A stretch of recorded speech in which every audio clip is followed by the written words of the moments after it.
Mukyala Bindeeba RP afuddeyo n'alabula abaana ab'obuwala abaagala okugenda mbufumbo. Agamba nti mukwano oba ng'okyalina emputu ng'olina obutawulira gira ng'okyaliko ewammwe kubanga agimuyayanira mu bufumbo ekiriyo kyokya kikambwe era n'atunyumiza nti ye akeera kufumba ku makya. Akeera Bindeeba kumufumbira buugi mbw ayagala nnyo okunywa obuugi. Takomye ku ekyo n'agamba nti oba ng'oli mufumbo munaye gwobeeranga kaana kato mu buli kimu kyonna omusajja yabeera alina okutegeerera. Bannange bingi yayogedde ngenda kubanga batuusaako mu maaso wano naye nga zirimo bajjukiza Tambula n'Essuubi Airport Pick Up and Transport Service. Tugenda kwejjusa Seeka Shirafu Dembe musomi waddu wakola ku nsonga z'amaka oyagala kufuna butuuze bweru bizinesi nga tezitambula bulungi naye ate era amukubireko agenda kulombera wamma edduwa. Kale katulabe mukyala Bindeeba kiki kyagamba ekiri mufumbo. Muli muti eyo omanyi bwe muba bafumbo kyabuvunaanyizibwa mwebuuzeeko kyobalaba oba olina neiba nga mwenna muli bafumbo temwewalana ekiri ewa munno naawe enkya kijja. So baddi abali mubufumbo muli muti mbabuuzaako nze bufumbo bunnammwe naawe asuubira okutwegattako. Welcome to the family. Tukwaniriza naye kyenjagala okugamba ojje nga weetegese eno mubufumbo tukola emirimu. Kati ndi wano eno ntabula mu bwogi bwa mwami muwe nga tannagenda ku mulimu. Ayagala nnyo obwogi kiwulira. Kati ndi mu kufumba bwogi tukeera ne tutegekera abaami ebyenkya. Teweebakanga ali ewammwe okiwulira. Bino eno bye mwebakiriza oyagala ozuukuka esimanya ssaawa mmeka nedda. Ne woba olina omukozi olina okuzuukuka okumanya omwami waalidde ki for breakfast. Abaana eba bagenda ku ssomero n'obategeka okiwulira. So mu bufunze wano eno tukola emirimu okiwulira ate eno batufuga.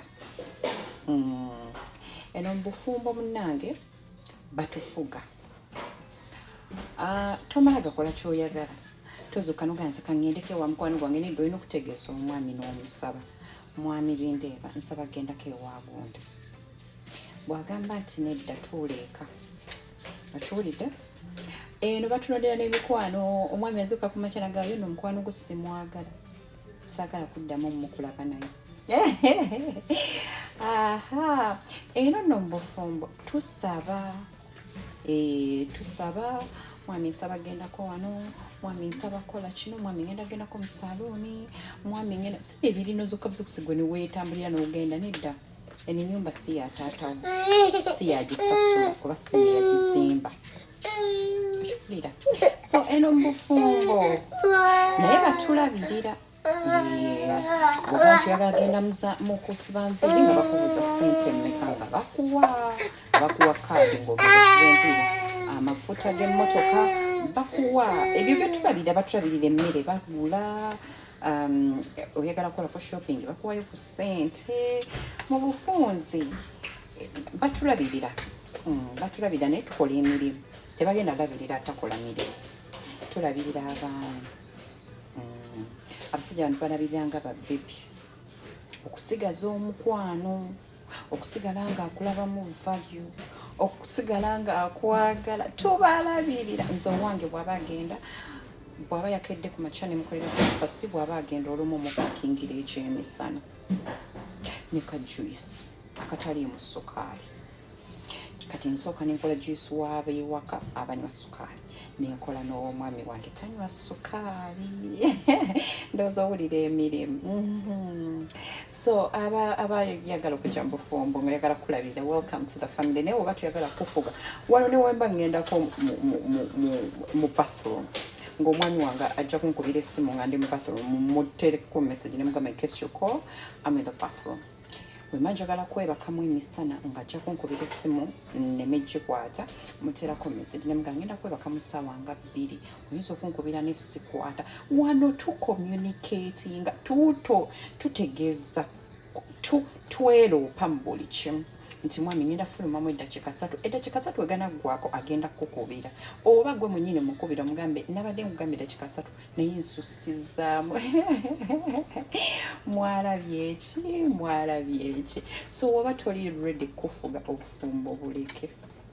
nze ge magezi amangu genyinza okuwa obufumbo bukola otya byankaluubiriza nange obutandikwa nnyo era nze obufumbo bwanneegezaamu emirundi mingi n'olumu mpaka kati mpulira nga bunneegezaamu nensirikira ne ŋŋamba naye ddala mazima nze nga tebansaba waba agenda gyalaze nga nze tansaba ne binnuma naye nga sirina kyakkola ne ŋŋamba nakitto baleeta ebintu ewammwe maama wo n'abirya n'abeewammwe tuula ewaka bw'ogamba ku maama wo nagamba kaakati buzibu ki omusajja okufuga ndowooza owulira mu bufunze ensalawo ntuule mu bufumbo banfuge kati gwayagala okujja mu bufumbo nga tebakufuga sigale wa maama wo ne wa taatawo ge magezi amangu kanfumbo obuti bw'omusajja tebunsiriirako ne bangoba mu bufumbo maama nnyabo banagenda ogira we bati nga ate wali afumbo obutasiridde obimanyi ebyabasajja. Suvi Airport Pickup and Transport Service bakasitoma baffe abalungi nyongera okubajjukiza nti emiwendo gyo twagisaliddeko ddala nga woolabaawo ate nsiiba nti bagamba nti bookinga Suvi Airport Pickup and Transport Service mukwano nze siseererako ddala oyagala kugenda mu kyalo oyagala kukima mu kyalo oyagala genda ku pate oyagala genda ku birthday oyagala kulya ku zizo kiki oyagala okulya oyagala kunona ku kisaawe oyagala kutwala ku kisaawe bookinga Suvi Airport Pickup and Transport Service ate badiyale wojja nongamba munange ebyadala Suvi sente zonna zirabye naye ekyamazima siziwezaawo nja kusalirako oba okitegeera kati so gwe wenna atanaba ku bookinga Suvi Airport Pickup and Transport Service ono ng'ojja n'akusalira nako olinze eki mukwano bookinga Suvi tweyongere. Abalungi abatuwuliriza era abatulaba olunaku olwaleero tukyaddeko ewa Sheikh Ashraf Dembe.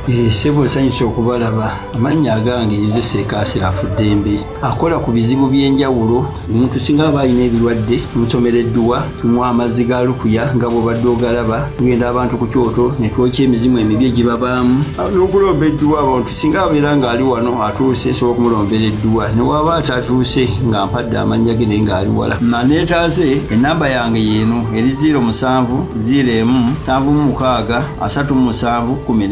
nammwe bannyinaffe abali ebweru oyagala okuba nti oyagala okulombera ku dduwa ng'olina ebizibu viza zibuze amaka gakolongotana sente zikola zimpita mu ngalo ojja kumpeereza ekifaananyi kyo n'amannya go ebyo byokka bijja kummala nja kukulombera edduwa ojja kutereera olunaku olusembayo mu mwezi mba n'edduwa eyawamu ffenna n'abalwadde bange abakadde n'abapya. Salaamu alaikum warahmatullahi wabarakatuh.